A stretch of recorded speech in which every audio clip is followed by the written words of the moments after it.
You're standing on top of a low, bald hill in the southeast of what is now Turkey, and there is almost nothing here to see. Dry grass, a few thorn bushes, a wide, hazy horizon of rolling brown country going soft in the heat. If you'd walked up here a lifetime ago, you'd have said it was an empty hill and kept walking. People did for thousands of years. They plowed around it. They called it the belly hill, a swelling in the land, nothing more. But look down at your feet. There, breaking the surface of the dirt, is the rounded top of a stone, and over there another, and another in a rough curve, poking up out of the ground like the tips of something enormous still buried underneath you, because that's exactly what they are. You are not standing on a hill. You are standing on a roof, under the soil beneath your boots, packed in and hidden for 11,000 years, are rings of colossal carved stone pillars, some of them taller than 2 men, each one weighing as much as a truck, standing upright in circles, their flat faces covered in carved foxes and snakes and vultures and scorpions, arranged with a care that will stop your breath when you finally see it. And here is the thing you have to hold in your head, the thing that makes this the strangest building site on Earth. When these stones were quarried and carved and dragged up here and stood on end in these rings, there were no farmers. Not here, not anywhere. Nobody on the planet planted a field. Nobody kept a herd.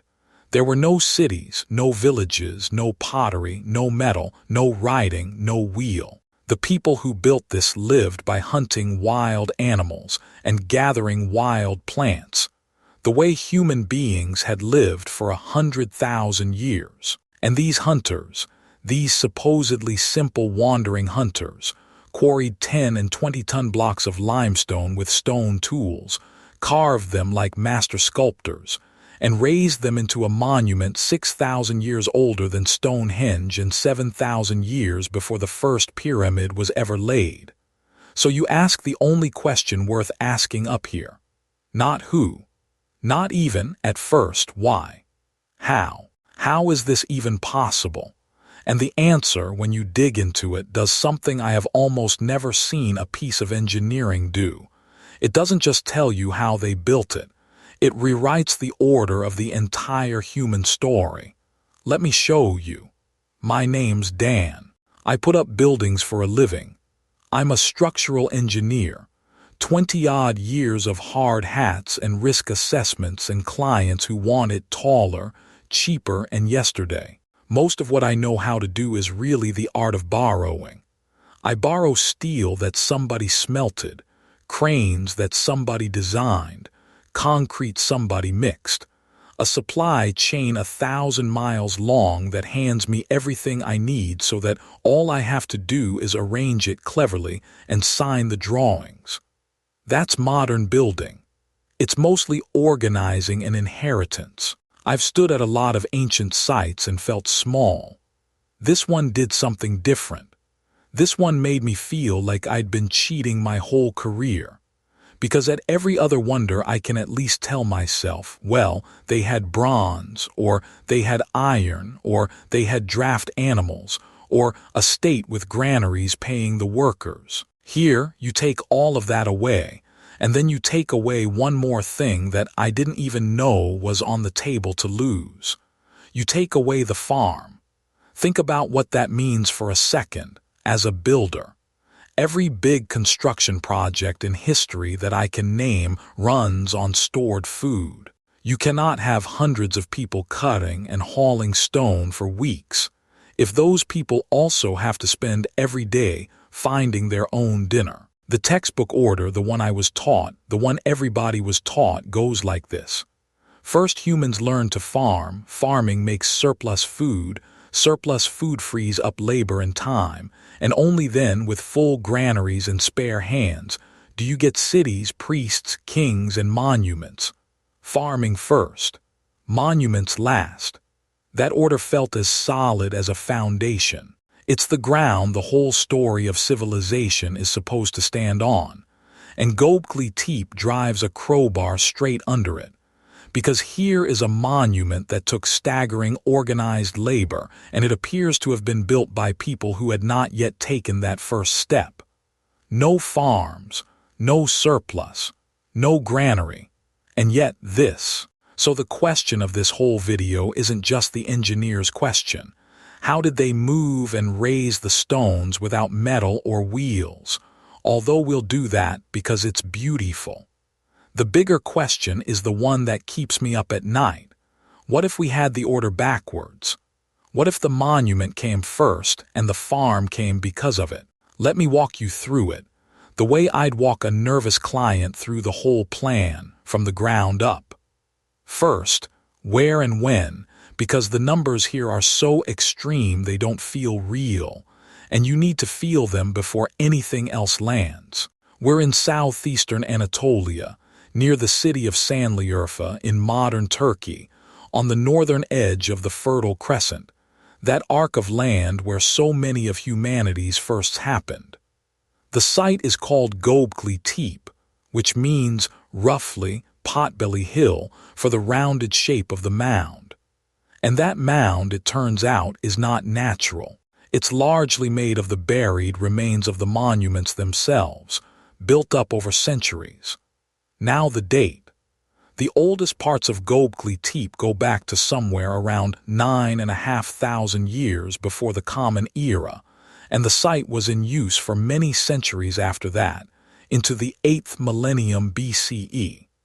That makes the earliest construction here about 11,500 years old. Let me put that in builders' terms, because it's the only way to actually feel it. Stonehenge, which we rightly call ancient, which predates the Romans by 2,000 years, is a baby next to this. Göbekli Tepe is roughly 6,000 years older than Stonehenge. It is about 7,000 years older than the Great Pyramid of Giza. When the pyramids were built, Göbekli Tepe had already been finished, used, and buried under the ground for longer than the entire span between the pyramids and you. The distance in time between Göbekli Tepe and Cleopatra is greater than the distance between Cleopatra and your smartphone. That is not an old building. That is a building from the very dawn, from before the dawn, of everything we mean when we say civilization. And the maddening thing is, we very nearly walked right past it. In fact, we did for decades. Back in the 60s, a survey team looked at this hill, saw some broken limestone and bits of flint, and wrote it off probably a medieval cemetery, nothing to dig here. They logged it and moved on. The greatest monument of the Stone Age sat under the dirt, dismissed, for another 30 years. Then, in 1994, a German archaeologist named Klaus Schmidt came to take another look. Schmidt, working with the German Archaeological Institute, the DI, had a hunch that hill was wrong. The broken limestone the earlier team had shrugged off wasn't rubble.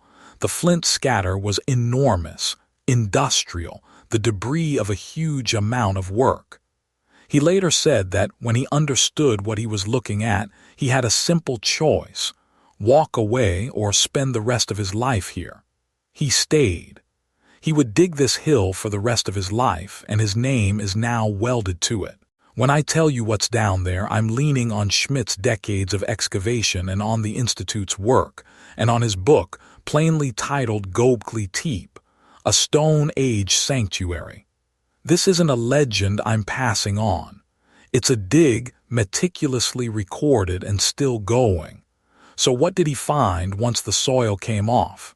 Circles, great rings and ovals of stone cut into the hilltop, one after another, with more still unexcavated in the mound.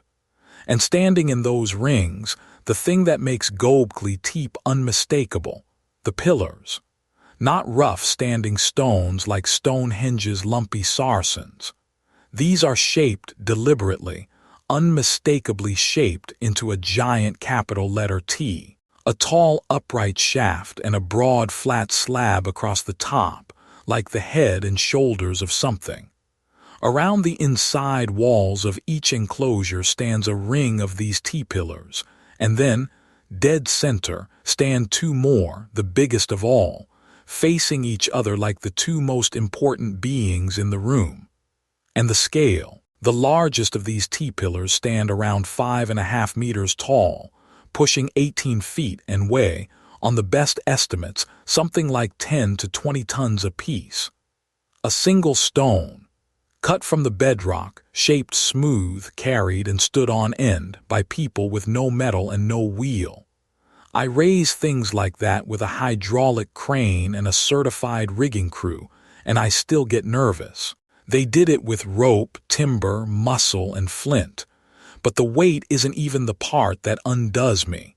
It's the carving, because these pillars are not blank. Run your eyes down the face of one and it comes alive, carved in relief, meaning the sculptor cut the background away to leave the animal standing proud of the surface, which is far harder than scratching a line. You find a bestiary of the wild world.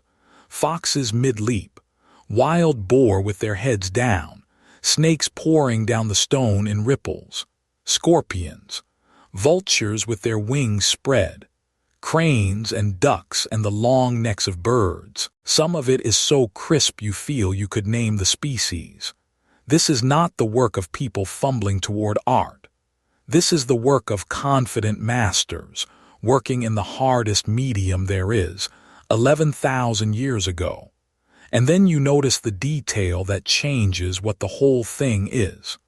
Look at the narrow sides of the central pillars, and there are arms. Long, low-relief arms running down the sides of the shaft, bending at the elbow, ending in hands with carefully carved fingers that meet at the front, over what reads as a belt, and hanging from that belt on some, a carved loincloth. The T isn't a T. The upright is a body. The flat top is a head. These giant stones are people, or rather beings. Abstract, faceless, enormous, standing in a ring, arms folded to the front, watching. Whatever these hunter-gatherers were doing up here, they built a stone gathering of towering beings to do it in front of. Now let me stop and say the big thing as plainly as I can, because this is the spine of the whole video and everything bends around it. For as long as we've told the story of ourselves, we've told it in one order. First, we settled down and learned to farm. That was the revolution, the Neolithic revolution, grain and goats and a fixed field. Farming gave us stored food. Stored food gave us free time and specialists. And with the free time and the specialists, eventually, we built the big stuff, the temples, the tombs, the monuments, as a kind of luxury that only a fed, settled, surplus society could afford. Religion and monuments were the icing. Agriculture was the cake you had to bake first. Göbekli Tepe puts a monumental, labor-hungry temple at the very bottom of that stack before the cake was baked at all. Built by hunter-gatherers, before the fixed farm, before the granary that was supposed to be the whole precondition. And that forces a genuinely revolutionary question, the one Klaus Schmidt spent his life on. What if it's backwards? What if we didn't farm and then, with our spare time, build temples? What if we wanted to build the temple so badly that we invented farming to feed the builders? Schmidt put it in 5 words that have rung around archaeology ever since. First the temple, then the city. Not the city, and then, as an afterthought, a temple. The sacred place first, and the settled, farming, civilized world growing up around it because of it to serve it. And here's why that isn't just a poetic flip. Here's the mechanism, the part that makes it engineering and not mysticism. To build these enclosures, you need people. A lot of people in one place at one time for a sustained stretch. Hunter-gatherers normally live in small, scattered, mobile bands. That's the whole point of the lifestyle. You move to the food. So to gather hundreds of them onto one hilltop to quarry and carve and haul, you need a reason powerful enough to pull them in and hold them there. A shared belief, a pilgrimage, a great communal event, and you need to feed that crowd while they work. And the evidence up here fits exactly that: huge quantities of animal bones, vast numbers of grinding stones and vessels for processing wild grain, the debris of enormous feasts. Now follow the logic like a foreman looking at a supply problem. If year after year you're pulling great crowds together at a sacred site, and you're straining every year to feed them from the wild, from hunting, and from gathering wild stands of grain, then there is colossal, relentless pressure to make that food supply bigger and more reliable, to gather more wild wheat, to tend it, to protect the best stands, to select the seeds that hold onto their grain. And that, step by unplanned step, is the road to farming. And here's the detail that makes the hair stand up. Just a short distance from Göbekli Tepe is a mountain called quarried, and geneticists have traced the origin of domesticated einkorn wheat, one of the very first farmed cereals on Earth, back to the wild wheat of that exact region, the place where we may have first farmed wheat, and the place where hunter-gatherers built the first great temple, are neighbors. I have to be honest and flag this clearly. Neighbors in place and time is not the same as proof of cause. Correlation is not a load path, but as a picture, the temple, the crowd, the feast, and the birth of the wheat, all clustered on the same few hills at the same dawn moment. It is one of the most suggestive things in all of prehistory. So let's do the part I actually came for, the how, because it's every bit as astonishing as the why. How do hunter-gatherers with no metal and no wheel make these things? Start at the quarry. Just a few hundred meters from the enclosures in the limestone bedrock, you can still see the beds where pillars were cut out, including one giant that was never finished, still lying there in the rock, cracked, abandoned, around 7 meters long.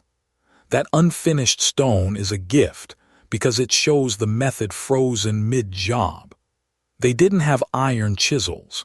They had flint and harder stone, so they picked and hammered channels down around the shape of the pillar, cutting a trench all the way around it, undercutting it bit by bit, working the soft limestone with stone tools and probably with wooden wedges and water, until the block hung by its underside, and then they levered it free. Every gram of that shaping is percussion and patience. There is no shortcut in it. It's a mountain of person-hours per stone. Then you shape and carve it, the flat faces, the crisp T, the animals in relief, all by pecking and grinding with stone before it ever leaves the hill. Then the move. No wheel, remember, and honestly you wouldn't want one under a wobbling 10-ton load anyway. You slide it. Timber sledge, rollers or greased track, and a large team on ropes of twisted fiber, hauling in rhythm, levering it forward across a few hundred meters of hilltop, which sounds short until you've tried to move 10 tons an inch at a time. And then the raise, the moment my whole trade holds its breath for. You dig a socket, you cut a slot in the bedrock floor to seat the pillar's foot. You lever the giant up a ramp of earth or timber, tip it in, and pack it fast with stone chips to lock it plumb. No crane, no steel, no safety inspector within 11,000 years. Just an idea, executed by cooperating human beings over and over, ring after ring. My intern Priya, when I showed her the photos of that ring of carved beings, went quiet for a while, and then asked me the question that actually matters. She's good like that. She skips straight past the impressive numbers to the soft underbelly. She said, "Dan, if they didn't have writing, how did they all agree on the plan? How did the person carving the fox on this pillar know what the person raising that pillar was going to do?" And that's it, isn't it?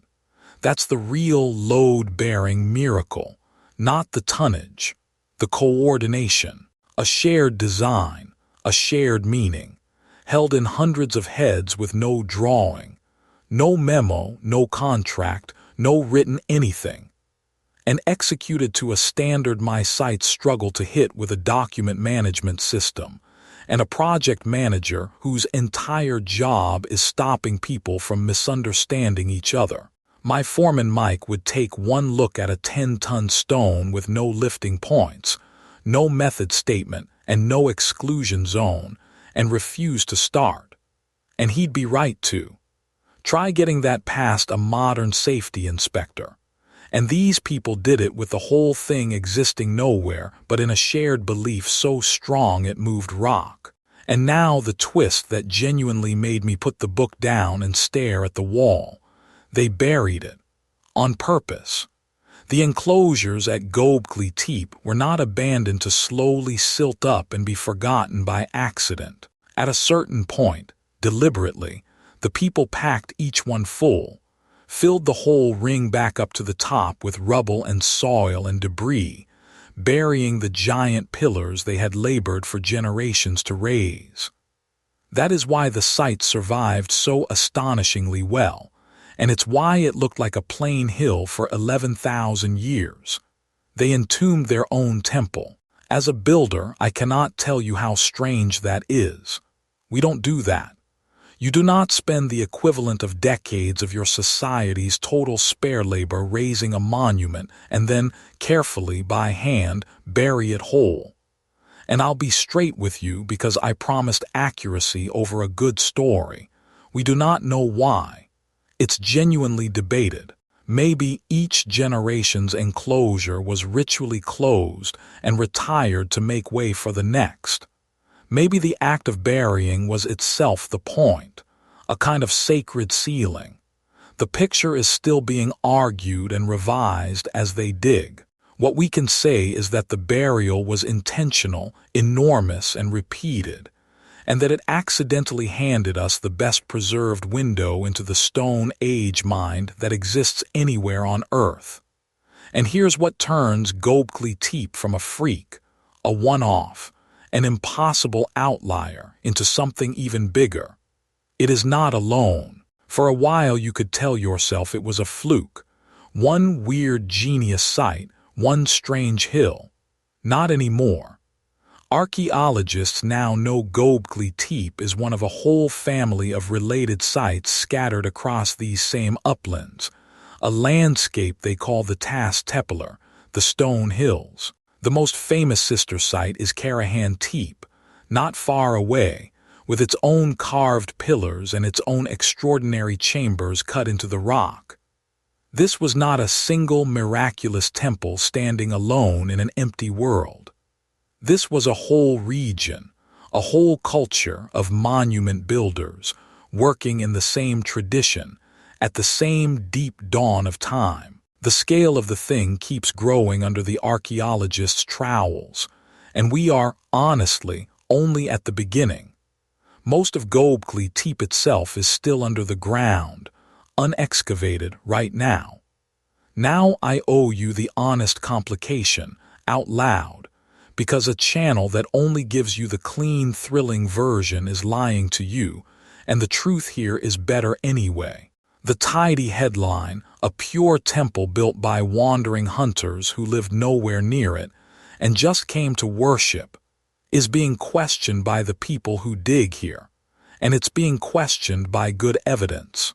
As excavation has gone on, they've found things that look a lot like ordinary life.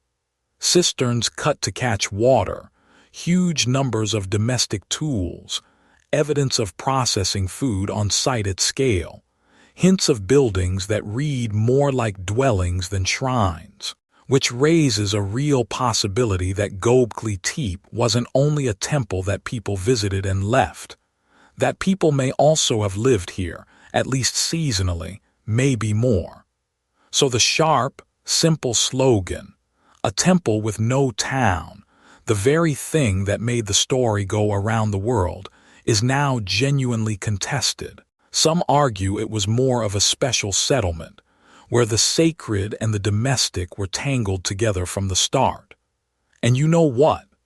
That might make the inversion even more interesting, not less, because it blurs the line between building the temple and building the town in exactly the way Schmidt's idea points at.